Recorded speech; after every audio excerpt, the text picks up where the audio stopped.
Hi friends. இன்றைக்கி நான் சமையல் பண்ணலை. என்ன சாதம் மட்டும்தான் வச்சேன். இந்த சாப்பாடு மட்டும் பாருங்கள். அதே மாதிரி பாருங்கள், மீன் குழம்பு தொட்டு சாப்பிட.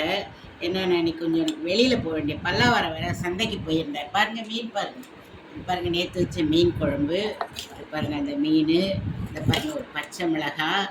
இது எல்லாம் வச்சு இன்றைக்கி இந்த தண்ணி ஊற்றி சாதம் மட்டும் வச்சுட்டு போயிட்டேன். பல்லாவரம் சந்தைக்கு போயிருந்தேன். இன்றைக்கி கொஞ்சம் வேலை இருந்தது, திங்ஸ் எல்லாம் வாங்க வேண்டியிருந்தது. அதனால் பல்லாவரம் சந்தைக்கு போயிட்டேன் ஃப்ரெண்ட்ஸ். அதனால் நான் இன்றைக்கி இதை பாருங்கள், தண்ணி சாதமும் சுடு சாதம் தான் இது. அதில் இங்கே பாருங்கள், இந்த மீன் குழம்பு நேற்று வச்சதை பார்த்தீங்கல்ல, அருமையாக இருக்கும் இந்த மீன் குழம்பு. இங்கே பாருங்கள், இந்த மீன் அப்படி எடுத்து வச்சுட்டு, இந்த மீன் முட்டை 2 இருந்தது, நேற்று 1 சாப்பிட்டேன்.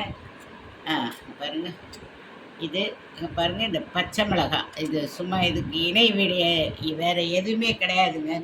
இந்த பச்சை மிளகாயும் இந்த மீன் குழம்பு வச்சு இப்போ நான் சாப்பிட போகிறேன். நீங்களும் வாங்க சாப்பிட. நாளைக்கு ஃப்ரெஷ்ஷாக சமைச்சு சாப்பிடுவோம்.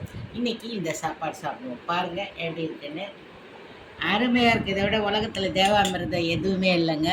தண்ணி சாப்பாட்டுக்கு இணையான ஒரு சாப்பாடு உலகத்தில் எதுவுமே கிடையாது. நீங்களும் சாப்பிட வாங்க. நிறைய பேர் இதை சாப்பிட்ருப்பீங்க. இப்போ சாப்பிடுவோமா? ஓகே, நீங்கள் ஒரு வாய் சாப்பிடுங்க, நானும் சாப்பிட்றேன்.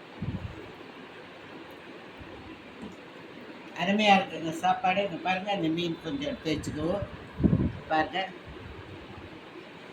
சூப்பருங்க, சூப்பரு. சாதம் வச்சு மீன் குழம்பு கொஞ்சம் ஊற்றிக்குவோம். பாருங்கள், இதில் இந்த சாப்பாட்டுக்கு ஈடு என்னங்க இருக்குது? பிரியாணிலாம் எதுக்குங்க?